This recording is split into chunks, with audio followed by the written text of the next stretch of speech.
Hello students, नमस्कार। कैसे हैं आप सभी। एक बार फिर श्री गोविंद गुरु राजकीय महाविद्यालय के भूगोल विभाग से मैं डॉक्टर आलोक जैन आप सभी विद्यार्थियों का स्वागत करता हूं। उम्मीद करता हूं आप लोग जिस तरह से मैंने आपको टॉपिक समझाया है उसी तरीके से पढ़ाई भी कर रहे होंगे और निरंतर अपना असाइनमेंट भी कार्य पूर्ण करते रहेंगे। छात्रों, आज के इस टॉपिक में हम इंडस्ट्रियल ज्योग्राफी के अंतर्गत होने वाले डेवलपमेंट की बात करने जा रहे हैं। टॉपिक का नाम है recent trends in industrial geography. इससे पूर्व हम इंडस्ट्रियल ज्योग्राफी का सामान्य परिचय पढ़ चुके हैं, जिसके अंतर्गत हमने औद्योगिक भूगोल का अर्थ, परिभाषा, उसकी प्रकृति और उसके विषय वस्तु का अध्ययन किया था, जिससे हमने ये समझने का प्रयास किया था कि औद्योगिक भूगोल का विषय वस्तु क्या है, उसका स्कोप क्या है और उसके विषय क्षेत्र में कौन कौन से बिंदु सम्मिलित किए जाते हैं। तो आइए आज हम रिसेंट ट्रेंड की बात करते हैं, अभिनव विकास की बात करते हैं जो औद्योगिक भूगोल के अंतर्गत हमें दिखाई दिए हैं। टॉपिक शुरू करते हैं हम, जिसका नाम है recent developments in industrial geography, अर्थात औद्योगिक भूगोल में अभिनव विकास। छात्रों, यदि हम औद्योगिक भूगोल के क्षेत्र में विकास की बात करें तो इसके ऐतिहासिक विकास को दो अलग अलग काल में बांटा जा सकता है। एक काल है प्रारंभिक विकास काल और दूसरा अभिनव विकास काल।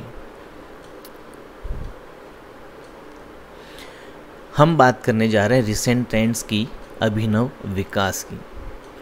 औद्योगिक भूगोल का अभिनव विकास विभिन्न चरणों में संपन्न हुआ और इन चरणों को हम चार मुख्य भागों में डिवाइड कर सकते हैं।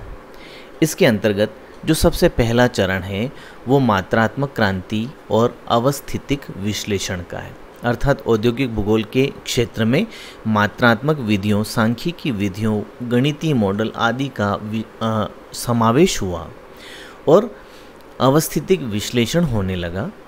दूसरा व्यवहारपरक भूगोल अर्थात व्यावहारिक पहलू का अध्ययन होने लगा। तीसरा क्रांतिकारी परिवर्तन से संबंधित है, जिसे हम रेडिकल ज्योग्राफी या क्रांतिकारी भूगोल कहते हैं। और चौथा है वैश्वीकरण या ग्लोबलाइजेशन। इन चार पहलुओं के अंतर्गत हम इन अभिनव विकास जो औद्योगिक भूगोल के क्षेत्र में दिखाई दिए हैं उनकी बात करेंगे। सबसे पहले हम बात करते हैं मात्रात्मक क्रांति और अवस्थितिक विश्लेषण की। जिन बच्चों ने सेकेंड ईयर ज्योग्राफी ध्यान से पढ़ा है उन्हें पता है, उसमें भी मात्रात्मक क्रांति और उससे संबंधित कई सारी एक्सरसाइज उन्होंने की थी। हम यहाँ बात करते हैं कि किस तरह से इसकी शुरुआत हुई। 1950 के दशक में भौगोलिक चिंतन में व्यापक और क्रांतिकारी परिवर्तन आए, जिसकी वजह से मान्यताओं के स्थान पर नई मान्यताओं का प्रसार होने लगा। अर्थात यहाँ थोड़ा सा मिसप्रिंट है, मान्यताओं के पहले पूर्व मान्यताएं हैं, अर्थात पूर्व मान्यताओं के स्थान पर नवीन मान्यताओं का प्रसार होने लगा और इसके अंतर्गत मात्रात्मक क्रांति सबसे महत्वपूर्ण है। भौगोलिक अध्ययन में गणितीय और सांख्यिकी विधियों का प्रयोग बढ़ने लगा। मात्रात्मक क्रांति का हम सीधा, सामान्य और सरल अर्थ बताएं तो इसके अंतर्गत गणितीय और सांख्यिकी विधियों का प्रयोग होने लगा, जिसे मात्रात्मक क्रांति या मात्रात्मक उपयोग कहा गया। और साथ ही प्रत्यक्ष अनुभव और परीक्षण के आधार पर व्याख्या करने और मॉडल निर्माण पर बल दिया जाने लगा। अर्थात इन सभी की सहायता से व्याख्या करने और मॉडल बनाने पर जोर दिया जाने लगा। औद्योगिक भूगोल में जब इन विधियों का प्रयोग हुआ तो उससे सिद्धांत और नियम और मॉडल आदि बनाने में सहायता मिली, जिससे उस क्षेत्र की निरस्ता में कमी आई, इंटरेस्ट डेवलप हुआ और उन चीज़ों को, उन आंकड़ों को हम और अधिक अच्छे तरीके से स्पष्ट कर सकें, व्याख्या कर सकें। ये था मात्रात्मक विधि, मात्रात्मक क्रांति। इसके अंतर्गत कुछ और बातें मैं आपको बताना चाहूँगा, जो ये है कि मात्रात्मक क्रांति के अंतर्गत घटना, तथ्य और संबंधों आदि को के अध्ययन पर अधिक बल दिया जाने लगा, जिसे प्रत्यक्ष रूप से देखा जा सकता है, और भौगोलिक अध्ययन में गणितीय सांख्यिकी विधियों का प्रयोग बढ़ा। प्रत्यक्ष अनुभव प्रेक्षण के आधार पर व्याख्यान करने और मॉडल आदि बनाने पर जोर दिया जाने लगा। अगर इसके अंतर्गत कुछ विद्वानों के योगदान की बात करें तो गणितीय और सांख्यिकी विधियों के व्यावहारिक प्रयोग का कार्य मैकार्टी, जो अमेरिकी विद्वान थे, उन्होंने शुरू किया था। मात्रात्मक क्रांति के विकास में Garrison, Berry, Chorley, Peter Haggett, Gregory Chairman आदि कई विद्वानों का योगदान रहा है। इन विधियों के प्रयोग होने से भूगोल में सिद्धांत बनाने, संकल्पनाओं का विकास करने, मॉडल निर्माण करने में काफ़ी सहायता प्राप्त हुई। मात्रात्मक क्रांति का जैसे जैसे विकास होने लगा, औद्योगिक भूगोल के क्षेत्र में बड़ी संख्या से सिद्धांत, विधियाँ आदि अर्थशास्त्र आदि से आयात की गई और औद्योगिक अवस्थितिक प्रतिरूपों से संबंधित सिद्धांत और विधियों की प्रमुखता बढ़ी। औद्योगिक भूगोल में जैसे कि वाल्टर क्लिस्टर का एक सिद्धांत है केंद्र स्थल सिद्धांत, वान थ्यूनेन ने दिया था कृषि अवस्थिति सिद्धांत, अल्फ्रेड वेबर और लोश ने औद्योगिक अवस्थिति सिद्धांत आदि का परीक्षण विभिन्न प्रदेशों में गणितीय विधियों के आधार पर किया। वेबर का जो सिद्धांत था औद्योगिक अवस्थिति सिद्धांत, उसका भी विश्लेषण किया गया। ये सभी चीज़ें स्पष्ट करती हैं कि औद्योगिक भूगोल के क्षेत्र में इन विधियों ने काफ़ी महत्वपूर्ण भूमिका निभाई। इसके बाद हम दूसरा जो अभिनव विकास हुआ है, उसके अंतर्गत हम व्यवहार परक भूगोल, बिहेवियर ज्योग्राफी की बात करेंगे।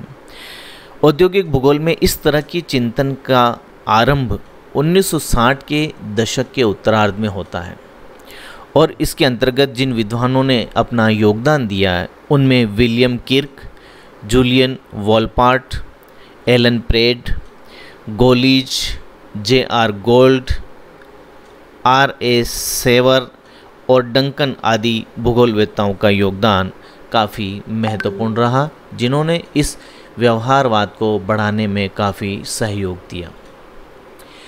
मात्रात्मक क्रांति और प्रत्यक्षवाद की प्रतिक्रिया के फलस्वरूप औद्योगिक अध्ययन का एक नवीन चिंतन सामने आया, जिसमें मानव के संबंध में मानव मूल्यों को विशेष महत्व दिया जाने लगा। तो ये जो हम व्यवहारवाद की बात कर रहे हैं, ये मात्रात्मक और प्रत्यक्षवाद की प्रतिक्रिया के फलस्वरूप सामने आया, और इसमें मानव संबंधों को, मानव मूल्यों को विशेष महत्व दिया जाने लगा।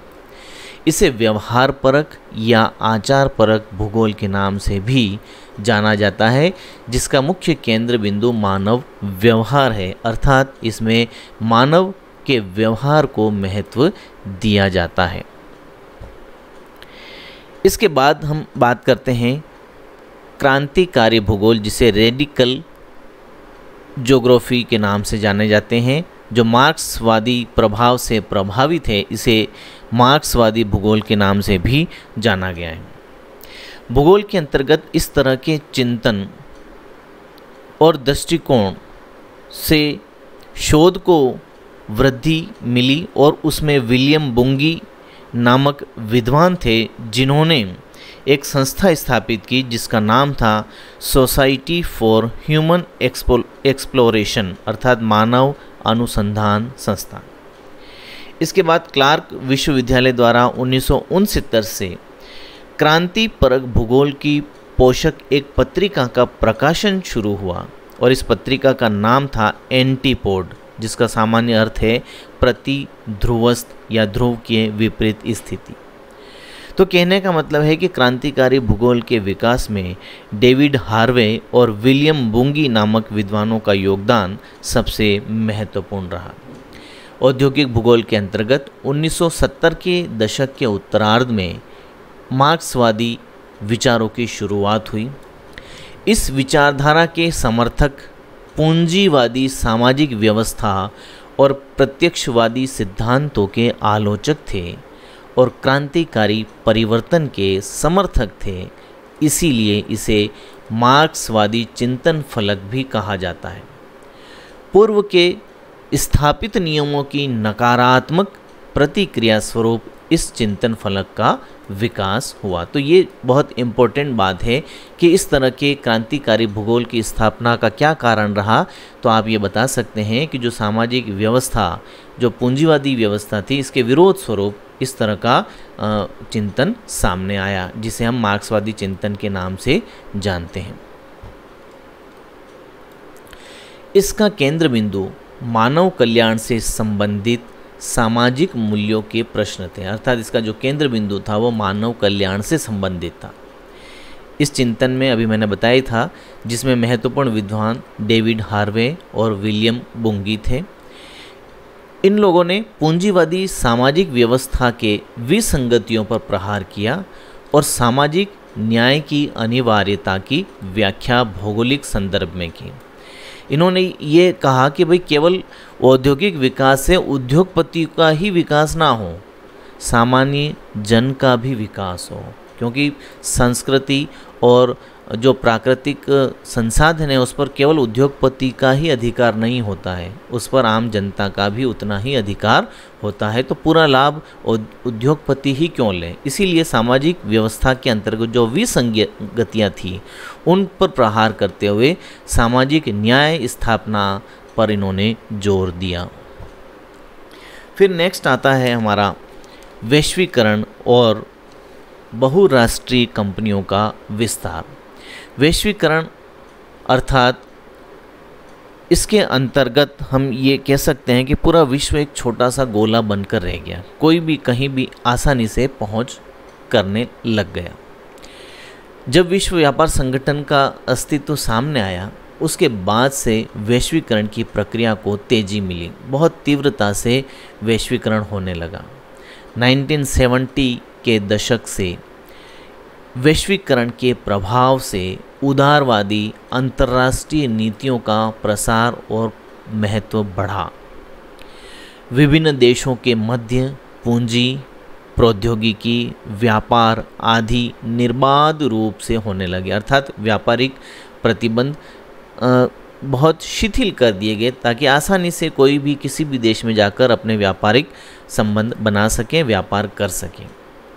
बहुराष्ट्रीय कंपनियों ने अन्य देशों में विदेशी पूंजी लगाकर औद्योगिक प्रतिष्ठान खोलने के अधिकार प्राप्त किए। बहुराष्ट्रीय कंपनियों के उत्थान और वैश्वीकरण के विकास से औद्योगिक भूगोलवेत्ता अब भौगोलिक दृष्टिकोण से अध्ययन का अनुभव करने लगे और ये अध्ययन संपूर्ण विश्व के परिप्रेक्ष्य में होने लगा। ऐसा नहीं है कि किसी स्थान पर उद्योग अच्छे चल रहे हैं, कई संसाधन, प्राकृतिक संसाधन प्रचुर मात्रा में है, तो हम उसी के अनुसार अपनी योजना बनाएं। नहीं, उन्होंने पूरे विश्व के दृष्टिकोण से अध्ययन पर जोर दिया। विदेशी निवेश बढ़ने से औद्योगिक रूप से पिछड़े देशों में नवीन उद्योगों का विकास हुआ, उसके विकास की गति बढ़ने लगी।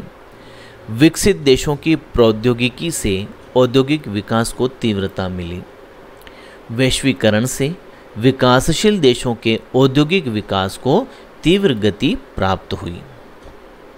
अगर हम वर्तमान परिप्रेक्ष्य में उद्योगों के विकास की संभावनाओं, कठिनाइयों आदि का अध्ययन करना चाहें तो ये औद्योगिक भूगोलवेत्ता का एक कर्तव्य है। जो क्या करना चाहिए उसे, आज के परिप्रेक्ष्य में उद्योग के विकास की संभावनाएं देखी जानी चाहिए, न कि पूर्व की जो स्थापित परंपरा है उसके अनुसार चला जाए, और साथ ही जो कठिनाइयां इस क्षेत्र में आ रही हैं उनका अच्छे से अध्ययन करके उन्हें दूर करने का प्रयास होना चाहिए। वैश्वीकरण के प्रभाव से नवीन औद्योगिक देशों में, अर्थात ऐसे देश जहां उद्योगों का अब विकास हुआ या होने लगा, औद्योगिक देशों में कई उद्योग विकसित हुए।